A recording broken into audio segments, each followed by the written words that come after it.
let's talk about how you can get high-paying clients to come to you, how you can become a client magnet. We have a lot to cover, so let's just dive into the notes here.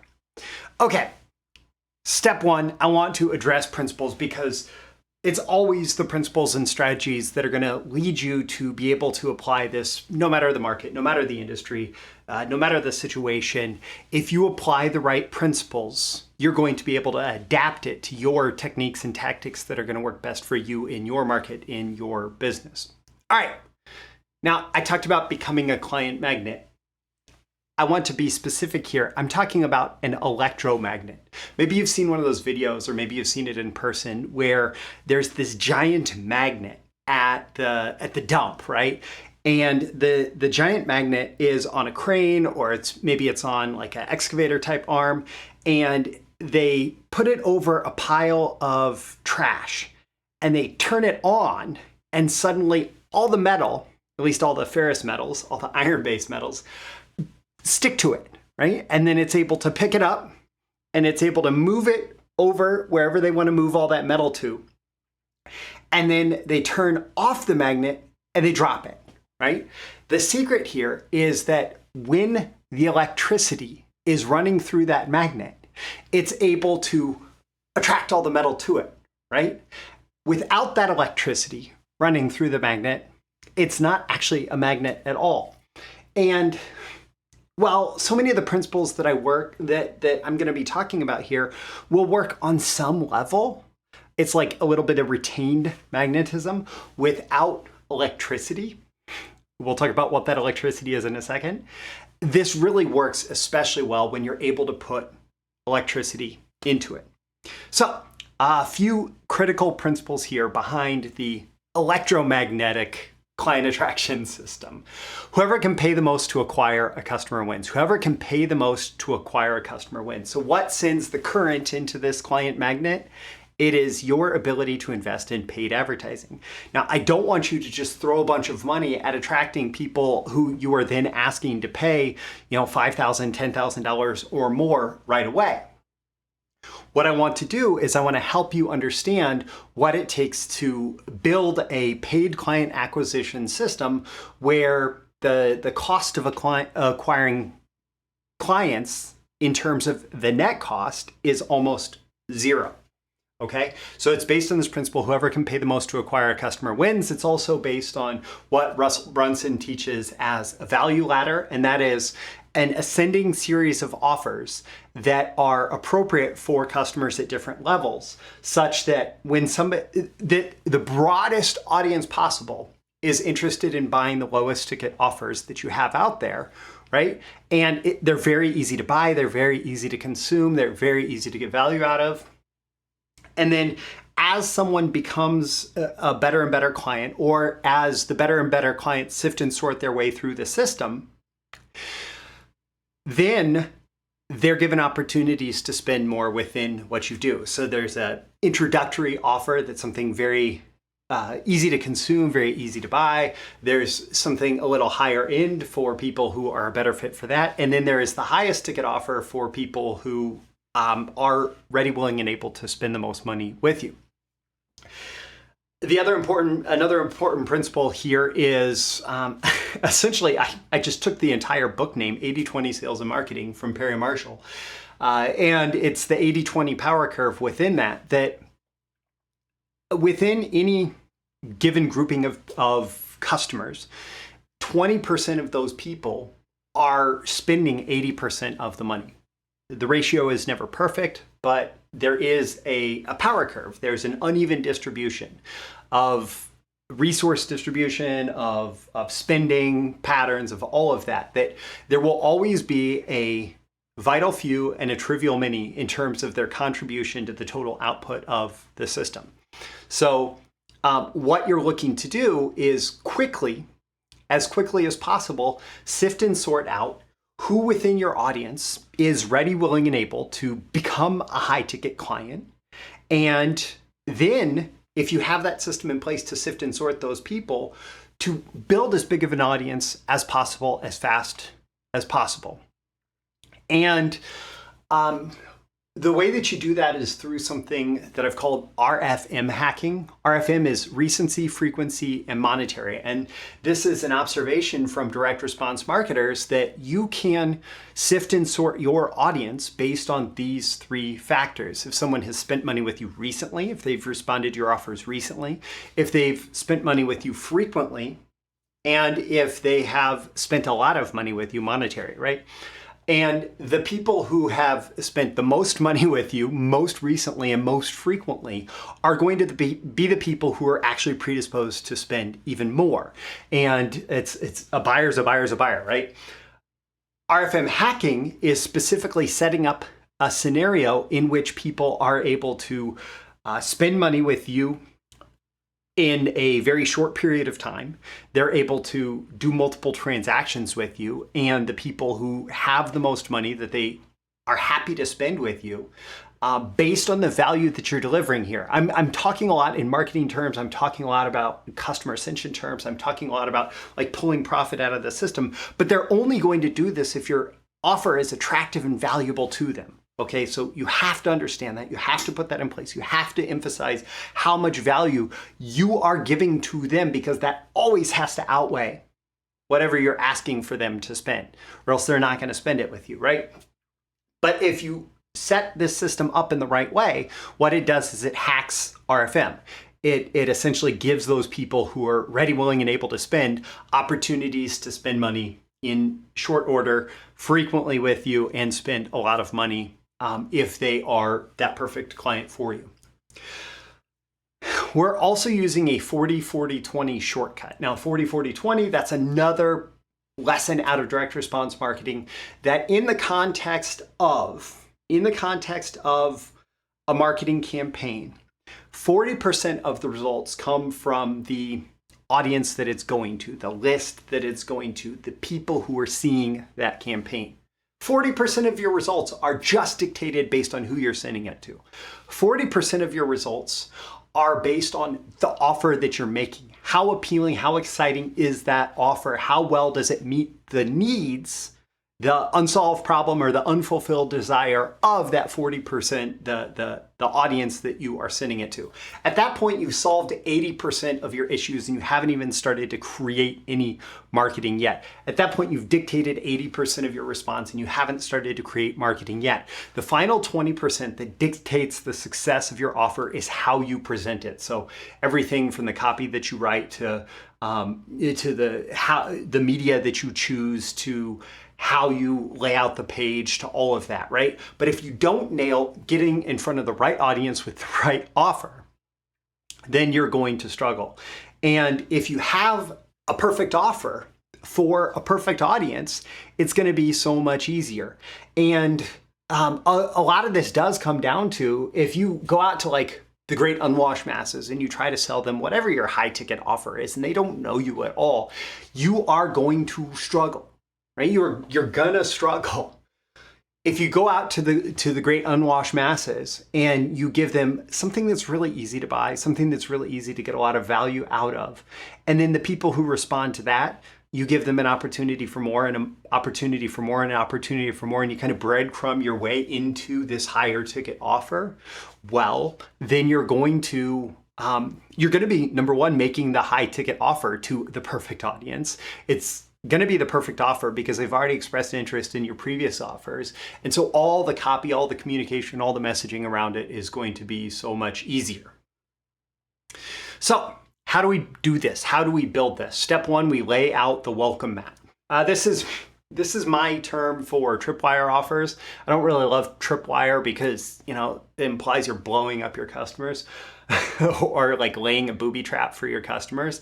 I like a welcome mat, welcoming somebody in the door. So what's easy for them to buy? What's easy for them to buy to make that buying decision, to get value out of it, right? And what's easy for you to fulfill? And this will be the most scalable, which is what you need at this stage of the game. This will be the most scalable if you minimize or eliminate the customer interaction on this offer.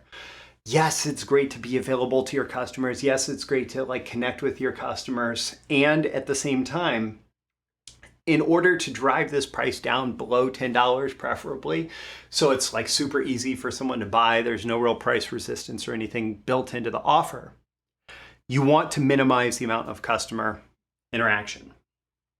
But, we're making it cheap, but we want to overwhelmingly tilt the scales of value. So you imagine one of those old scales where you put weights on one side and you put the item on the other side, right? Well, we're putting the dollars that they have to spend on one side and the value that they're getting on the other side, right? And the value that they're getting needs to just like thud on the table and lift up the dollars that they're spending. The value that they're getting needs to be so much stronger than what you're asking them to spend, because that's what's going to pull them to you. And so you want to overwhelmingly tilt the scales of value. Number one, by providing whatever that core offer is that you're going to provide, right? But then what else? What else can you do to give them even more value from that initial purchase? So an example would be like a book plus funnel, right? You've probably, in fact, there was a client that I was working with that was very successful with a high ticket coaching offer, roughly $10,000 for what they were doing. And they were getting a lot of client success stories. They were having a lot of success there. And then they added a book funnel to what they were doing. And really they added a book plus funnel where you're buying the book and you think that you're buying the book, but you're actually getting even more than just the book when you are getting that. And you got a ton of value out of the gate. And they did some of the other things that we're going to talk about in a minute.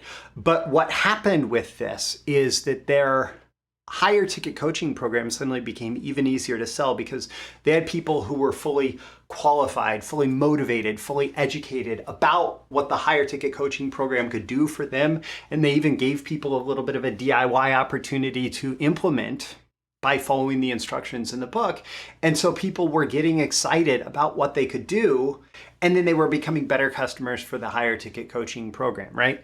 And so this book plus funnel, you think, okay, how can I deliver a book? But what else can I pile on top of the book, right? Can I do something getting started? Can I do something where I'm giving them additional resources that are available? Like what else can I pile into this, right? And I actually talk about these in my training, the Welcome Mat Funnels to Get New Customers. I'm not going to pitch that hard right now, but what I will say is there's a link in the description if you'd like to learn that entire process for building these out. Which does get us into step 2. You want to maximize the 0-day value. So you think, okay, if Roy said I need to have an offer that's under $10, that is that's this Welcome Mat offer, right? How does that equate with me being able to spend a bunch of money on advertising when customer acquisition costs are often $50 or more in many competitive markets? Well, you want to give people additional opportunities, and this is where your sales funnel or your marketing funnel comes into play. You want to give people additional opportunities to spend more money with you on day one, right? And this is recency and frequency, right? This is about the customers who are just buying whatever you put in front of them because they are the most excited, because they want the most value. Remember here, we're fulfilling on value. We're fulfilling on value promised. If you don't fulfill on the value promised, this whole thing's going to blow up in your face and it's not going to be good. But if you fulfill on the value promised, there is a ton of potential here. So how can we maximize the 0-day value? So we had that initial offer. We'll call it a book offer. It could be something different. There's lots of different things that you could do. A bump offer is something that you can add on the order form, and you're familiar with this, right? What companion goes nicely with that initial initial sale? So a lot of times if it's a book funnel, the bump offer is the audiobook for some affordable price. So somebody has the reference where they can see the words on the page or on their screen, but they can also listen to it. I'm an avid consumer of audiobooks, so audiobooks are definitely something that attract me, right? So there's the bump offer, that's some kind of companion where as they're checking out, before they enter their credit card information, it's an opportunity for them to say, yeah, I'd like fries with that. Yeah, I'll spend a little bit more on that thing. You want to keep this fairly low price, just as easy to purchase. You don't want to distract too much from that initial sale. And then you're going to do an upsell. So you're hopefully familiar by now with the idea of a one-click upsell. That is, they've already entered their payment information. We have an open session with them. And if they say, yes, I want an additional offer, if they click a button that says, yes, I want an additional offer, it's going to increase, it's going to basically add that to their order, right? It's going to say, yes, I'd also like that. And so for your upsell one, and downsell can often just be, splitting it into payments or something like that.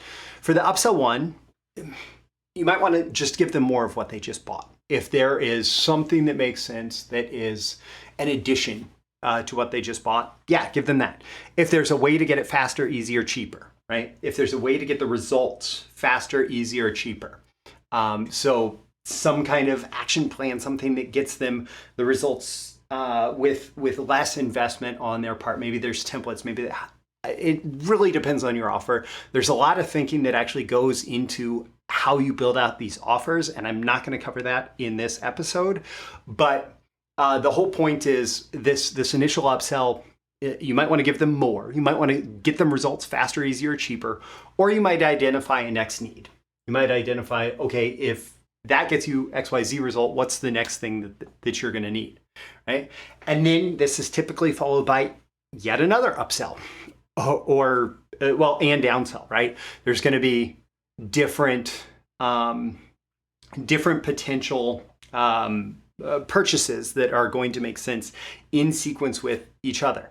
And more likely than not, this one falls more into the next need category and may even give make some kind of continuity offer, meaning they're going to sign up for some kind of monthly or annual recurring payment that is going to continue to deliver value through time to them, that is going to continue to deliver revenue through time to you. And so you want to maximize the 0-day value of these initial sales. So the initial sale could be like a $5 offer, right? It could be super cheap. But by the time they're through this entire process, on average, the person who has just on average. So you send 100 buyers through, 100 buyers buy the $5 thing. The average purchase that comes out of the system, the 0-day value, may be like $73, right? Depending on how you structure this, you want to maximize the 0-day value. And at this point, then if you have built that system, and you're saying, I just want high ticket clients. What about this, how to get high paying clients to come to me, right? If you've built this system, you sold a $5 offer on the front end. You got $78 out on the back end of it on the 0-day, right? With no additional sales, whatever. That means you can spend up to $78, assuming that the numbers continue to work the same way. Obviously, those numbers are going to fluctuate through time and with scale. And so the amount is going to change. But using that as the math, that means you can spend up to $78 to get that $5 sale. And then you have free leads for your high-paying client services, right? Whatever those services are. Which gets us to step 3, ascend the best customers. This is where you build out a high ticket offer. Most often it's some kind of done with you or done for you service. So like done with you is I will help you get the result. Done for you is I will do all the work required to get the result, right? And it can also be some kind of recurring program. So oftentimes the done with you is some kind of ongoing coaching program. Sometimes it's something different, right? But this is about ascending the best customers up into these offers. But everything that we did in step 1 and step 2 essentially makes it free for you to generate leads for these higher ticket offers.